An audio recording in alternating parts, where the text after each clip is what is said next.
SSGD 2024-25 official notification വന്നിരിക്കുകയാണ്. എല്ലാ കുട്ടികളും ഫോം ഫില്ല് ചെയ്യാനുള്ള തിരക്കിലാണ്. SSGD സെലക്ഷൻ പ്രോസസ്സിലെ ഫസ്റ്റ് ഫേസ് റിട്ടേൺ എക്സാം ആണ്, സെക്കൻഡ് ഫിസിക്കൽ ആണ്, third document verification and medical ആണ്. അപ്പോൾ എല്ലാ കുട്ടികൾക്കുള്ള കൺഫ്യൂസ് ആണ്. ഈ 3 ഫേസിനും വേണ്ടിയിട്ടുള്ള പ്രോപ്പർ ആയിട്ടുള്ള റിട്ടേൺ ക്ലാസ്സുകളും അതുപോലെ തന്നെ ഫിസിക്കൽ ട്രെയിനിങ്ങും മെഡിക്കൽ അവയർനെസ്സും ഡോക്യുമെന്റ് വെരിഫിക്കേഷന്റെ ഫുൾ അവയർനെസ്സും എവിടെ നിന്ന് ലഭിക്കും എന്നതിനെ കുറിച്ചിട്ട് നിങ്ങൾ ഒട്ടും പേടിക്കേണ്ട. നിങ്ങൾക്ക് എല്ലാവർക്കും വേണ്ടി ആന ഡിഫൻസ് അക്കാഡമിയിൽ SSGD 2024-25 ഓൺലൈൻ ക്ലാസ്സുകളും ഓഫ്ലൈൻ ക്ലാസ്സുകളും ആരംഭിച്ചിരിക്കുകയാണ്. മുൻ വർഷങ്ങളിൽ SSGD ക്വാളിഫൈ ചെയ്ത് ഫൈനൽ മെറിറ്റ് ലിസ്റ്റിൽ എത്തിയിരിക്കുന്ന കൂടുതൽ പേരും ആന ഡിഫൻസ് അക്കാഡമിയിൽ നിന്നാണ്. ഇവിടെ നിന്ന് ഓൺലൈൻ ക്ലാസ്സുകളും ഓഫ്ലൈൻ ക്ലാസ്സുകളും നിങ്ങൾക്ക് മലയാളത്തിലും ഇംഗ്ലീഷിലും ലഭിക്കുന്നതായിരിക്കും. അപ്പോൾ നമുക്ക് കോഴ്സിന്റെ ഡീറ്റെയിൽസ് നോക്കാം. ഓൺലൈൻ ക്ലാസിന്റെ ഡീറ്റെയിൽസ് ആണ് ഞാൻ നിങ്ങളോട് ഷെയർ ചെയ്യാൻ പോകുന്നത്. ടോട്ടൽ കോഴ്സ് ഫീസ് 2500 രൂപയാണ്.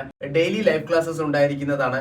അതാത് ദിവസങ്ങളിലെ ലൈവ് ക്ലാസ് നിങ്ങൾക്ക് അറ്റൻഡ് ചെയ്യാൻ പറ്റിയില്ല എന്നുണ്ടെങ്കിൽ നിങ്ങൾക്ക് റെക്കോർഡഡ് ക്ലാസ്സും ലഭിക്കുന്നതായിരിക്കും. വീക്കിലി 6 ദിവസം ക്ലാസ് ഉണ്ടായിരിക്കുന്നതാണ്. 100+ മോക്ക് ടെസ്റ്റ് ലഭിക്കുന്നതായിരിക്കും. പിന്നെ ഇതോടൊപ്പം തന്നെ നിങ്ങൾക്ക് മെഡിക്കൽ അവയർനെസ്സും ഫിസിക്കൽ ട്രെയിനിങ്ങും ഡയറ്റ് പ്ലാനും നിങ്ങൾക്ക് ഇവിടെ നിന്ന് ലഭിക്കുന്നതായിരിക്കും.